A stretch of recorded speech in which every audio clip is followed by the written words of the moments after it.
Hello friends, आज की इस वीडियो में हम जानेंगे कि VLOOKUP कैसे काम करता है। VLOOKUP के बारे में इस वीडियो में हम डिटेल से जानेंगे।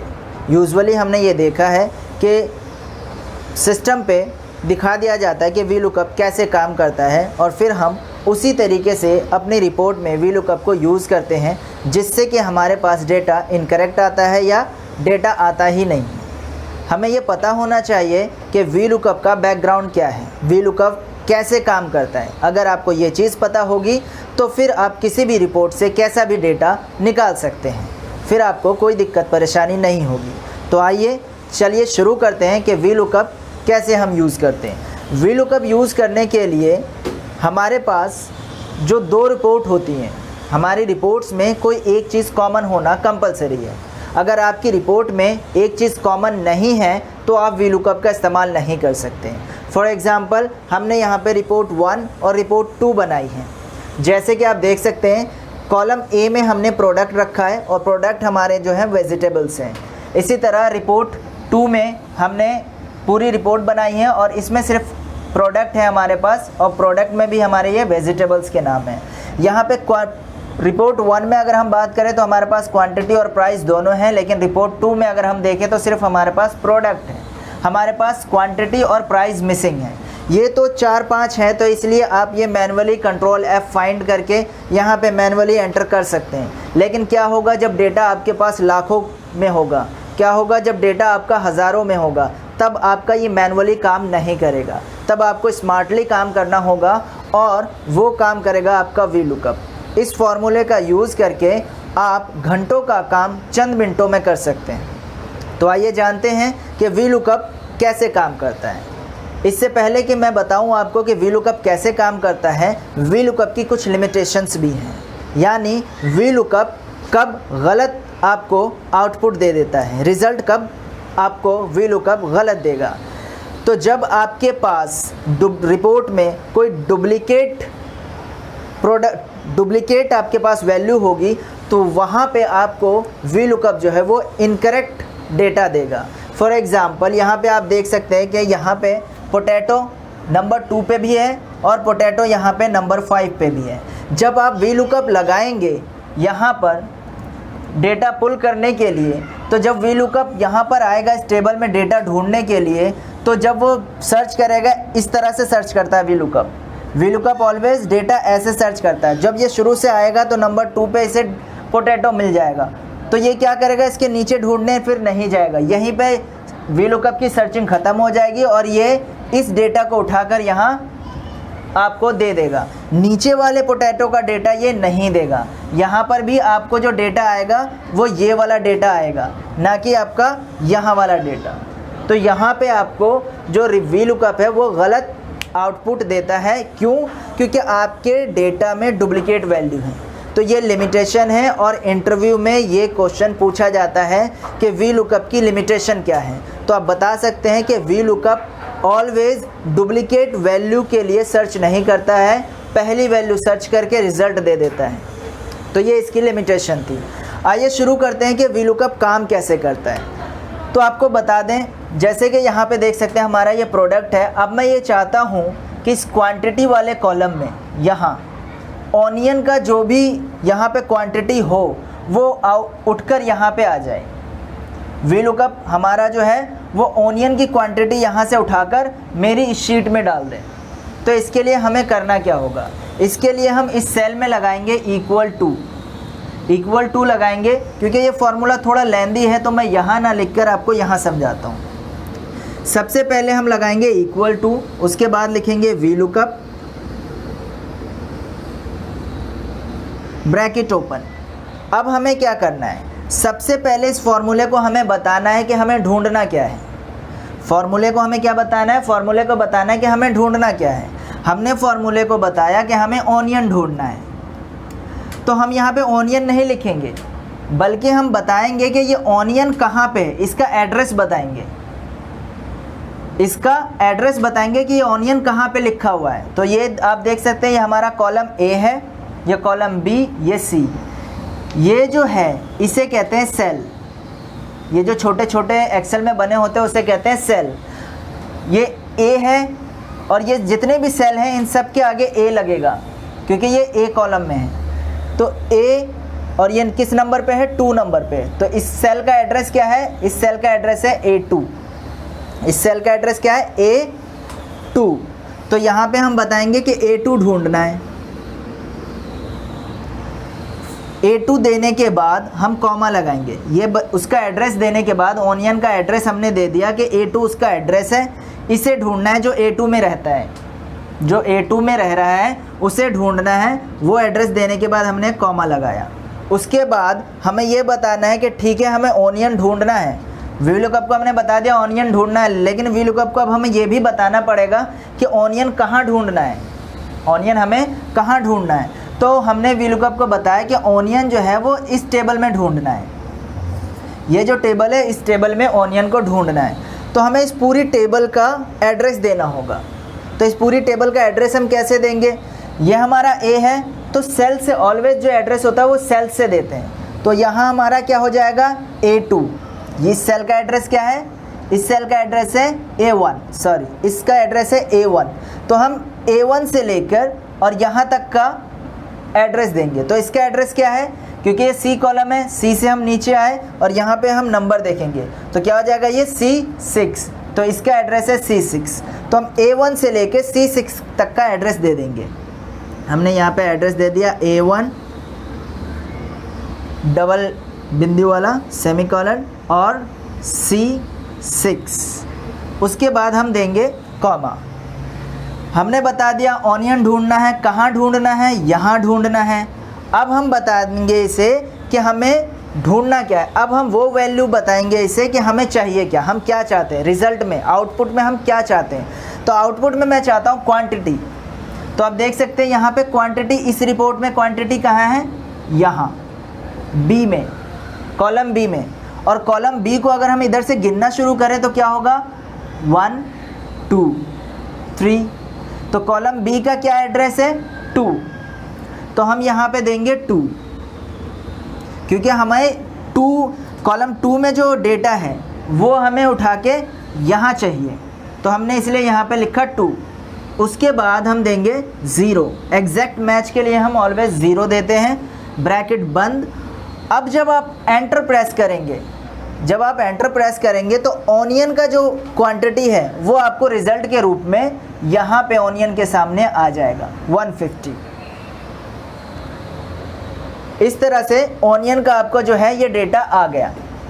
अब फॉर एग्ज़ाम्पल गलती कहाँ होती है, हमने किसी भी वीडियो में देखा कि इस तरह से फार्मूला यूज़ हुआ है, हम यही फार्मूला कॉपी पेस्ट करते हैं अपनी रिपोर्ट में, जो कि गलत हो जाता है।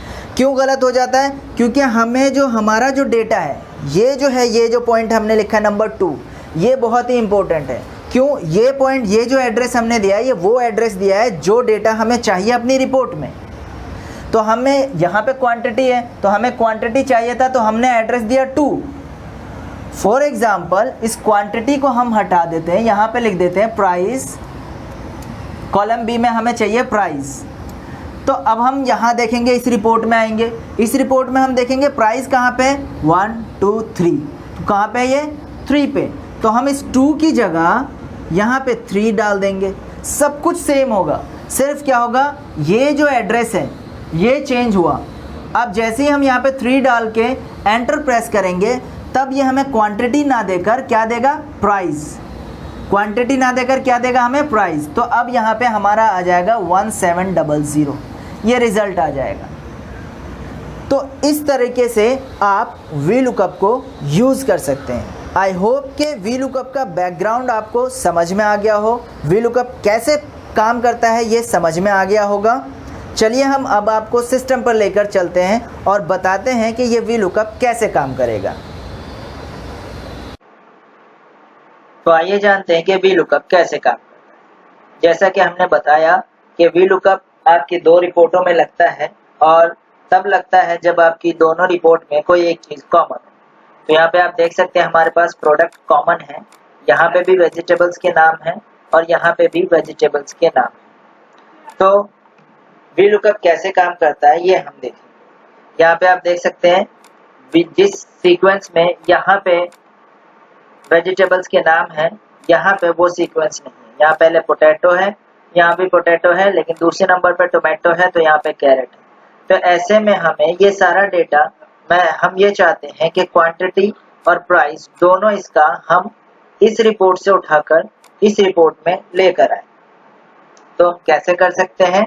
इसके लिए सिंपली हम लगाएंगे इक्वल टू, सबसे पहले फिर लिखेंगे वी लुकअप ब्रैकेट ओपन, सबसे पहले लुकअप वैल्यू, यानी हमें क्या ढूंढना है ये बताना है। तो हमने बताया कि पोटैटो ढूंढना है, तो पोटैटो किस सेल में, उस सेल का हमने एड्रेस दे दिया। पोटैटो लिखा हुआ है J2 सेल में, ये J और ये 2, J2 सेल में है पोटैटो, तो हमने J2 दे दिया और फिर कॉमा लगा दिया। कॉमा लगाने के बाद अब हमें एड्रेस बताना है कि इस पोटैटो को कहाँ ढूंढना है। तो हमने ये एड्रेस दे दिया कि इस रिपोर्ट में ढूंढना है A से लेकर A1 से लेकर C12 तक। ये देख सकते हैं ये C है, तो यहाँ पे ये लास्ट वाला सेल का एड्रेस जो है वो C12, तो हमने C12 तक का एड्रेस दे दिया, फिर कॉमा लगा देंगे। अब हमें क्या चाहिए? क्वांटिटी चाहिए, तो हम यहाँ रिपोर्ट में आएंगे और देखेंगे क्वांटिटी कितने नंबर कॉलम में। तो नंबर 1, नंबर 2, क्वांटिटी कितने नंबर कॉलम में है? 2 नंबर कॉलम। तो हम यहाँ पे नंबर 2 एंटर करेंगे, फिर कॉमा और उसके बाद हम 0 लगाएंगे एग्जैक्ट मैच के लिए, और उसके बाद ब्रैकेट क्लोज। अब हम प्रेस करेंगे एंटर। तो जैसे हम एंटर प्रेस करेंगे तो हमारी पोटैटो की यहाँ पे क्वांटिटी आ जाएगी। तो जैसा कि हमने आपको बताया था कि VLOOKUP की एक लिमिटेशन होती है कि वो डुप्लीकेट वैल्यू के लिए सर्च नहीं करता है। तो आइए हम दिखाते हैं आपको कि रिजल्ट कैसा देगा जब हमारे पास डुप्लीकेट वैल्यू होगी। तो आप देख सकते हैं पहली रिपोर्ट में पोटैटो है जिसकी क्वांटिटी 55 है, और दूसरी जगह पोटैटो है जिसकी क्वांटिटी 89 है। हमारी दूसरी रिपोर्ट में पोटैटो पहले नंबर पे है और यहाँ पे लास्ट थर्ड है। यहाँ पे अब हम देखते हैं कि हमारे पास रिजल्ट क्या आता है। तो हम फॉर्मूला लगाएंगे VLOOKUP, उसके बाद क्या ढूंढना है हमें? पोटैटो। कहाँ ढूंढना है हमें? यहाँ से लेकर यहाँ तक ढूंढना है। उसके बाद हम लगाएंगे कॉमा, फिर नंबर 2, क्योंकि क्वांटिटी ढूंढ रहे हैं और क्वांटिटी हमारी टेबल बी में है, कॉलम बी में है, जिसे 1 2 जिसका एड्रेस जो है वो 2 है। उसके बाद एग्जैक्ट मैच के लिए हम 0 लगाएंगे और एंटर प्रेस करेंगे। तो आप देख सकते हैं रिजल्ट में हमारे पास 55 ही आया है। क्यों आया? क्योंकि VLOOKUP जो है वो जब ऐसे फाइंड करना शुरू करता है, तो जब उसे पहला रिजल्ट मिल जाता है बस वहीं पे VLOOKUP की सर्चिंग जो है वो स्टॉप हो जाती है। तो इसलिए यहाँ पे भी VLOOKUP 55 पे रिटर्न कर रहा है वैल्यू, ये पहला वाला, और यहाँ पे भी 55 ही रिटर्न कर रहा है, 89 रिटर्न नहीं कर रहा। अब जैसे ही मैं पहला वाला पोटैटो यहाँ से डिलीट करूंगा, हमारी रिपोर्ट में 89 आ जाएगा। आप देख सकते हैं यहाँ पे 89 आ गया। तो इस तरह से हम VLOOKUP का इस्तेमाल कर सकते हैं। अब अगर आपको इन सभी का डेटा चाहिए तो आप क्या कर सकते हैं? इस सेल को सेलेक्ट कर लेंगे और जहां तक का आपको डेटा चाहिए वहां तक आप इसे सेलेक्ट कर लेंगे और कंट्रोल D प्रेस कर देंगे। लेकिन ये करने से पहले आपको करना होगा कि ये जो आपने एड्रेस दिया है, ये जो पूरा एड्रेस दिया है, इसे फ्रीज करना होगा, क्योंकि इन सब के लिए एड्रेस एक ही है। ये सारे कहाँ ढूंढे जाएंगे? ये सब यहाँ ढूंढे जाएंगे, इसलिए इस एड्रेस को फ्रीज करना जरूरी है, नहीं तो आगे हमारे वैल्यू जो है वो चेंज हो जाते हैं। तो इसे फ्रीज करने के लिए आप अपने कीबोर्ड से प्रेस करेंगे F4 प्रेस करेंगे A1 पे भी और C12 पे भी। F4 प्रेस करते ही डॉलर का साइन आ जाएगा, जिसका मतलब है कि ये डेटा फ्रीज हो गया, और एंटर प्रेस कर देंगे तो यहाँ पे आपका रिजल्ट आ रहा है। अब जहां तक आपको ये चाहिए वहां तक आप सेलेक्ट कर लें। यहाँ तक सेलेक्ट कर लिया और कंट्रोल D अपने कीबोर्ड से टाइप करेंगे, कंट्रोल+D। तो जैसे ही कंट्रोल+D टाइप करेंगे तो आपका जो है यहाँ से वैल्यू पिक कर लेगा ये सारा। तो आप देख सकते हैं कैरेट का 21 यहाँ दिखा रहा है, चिली 25 आपका यहाँ दिखा रहा है, ये रहा चिली 25। तो इस तरह से भी VLOOKUP यूज कर सकते हैं। अब मैं ये चाहता हूँ कि इस क्वांटिटी की जगह प्राइस यहाँ पे आए, यहाँ पे क्वांटिटी ना आकर प्राइस आए, तो आपको क्या करना है, अब यहाँ पे इस रिपोर्ट में आप देखें, मैंने ये डिलीट कर दिया। इस रिपोर्ट में अगर आप देखेंगे तो प्राइस कहाँ पे है, कॉलम नंबर 3 में। तो हम फॉर्मूला कैसे लगाएंगे, equal to VLOOKUP bracket open, क्या ढूंढना है, पोटैटो, फिर हमें कॉमा लगाना है, पोटैटो का हमने एड्रेस दे दिया, J2 में पोटैटो लिखा हुआ है। अब हम एड्रेस देंगे, कहाँ ढूंढना है, तो यहाँ ढूंढना है, इस फाइल में ढूंढना है। तो ये पूरा एड्रेस हम दे देंगे ऐसे सेलेक्ट करके, और उसके बाद फिर कॉमा लगाएंगे, और फिर अब देखेंगे कि प्राइस, हमें क्या ढूंढना है, प्राइस ढूंढना है, क्योंकि प्राइस हम चाहते हैं। तो यहाँ पे इस रिपोर्ट में देखेंगे कि प्राइस कौन से कॉलम में, column number 1, column number 2, column number 3। तो जिस कॉलम में प्राइस है उसका नंबर हम लिख देंगे। तो कॉलम नंबर 3 में प्राइस है, तो यहाँ पे 3 लिख दिया हमने, और कॉमा, उसके बाद 0 और ब्रैकेट बंद करके एंटर प्रेस कर देंगे। तो आप देख सकते हैं कि यहाँ पे हमारे पास प्राइस आ चुका है। तो ये जो वैल्यू हम देते हैं ये बहुत ही इंपॉर्टेंट होता है। ये वो वैल्यू हम देते हैं जो हमें अपने रिपोर्ट में चाहिए, उस वैल्यू का नंबर देते हैं, यानी किस कॉलम, कितने नंबर कॉलम में वो वैल्यू है, ये हम यहाँ पे इस तरीके से देते हैं।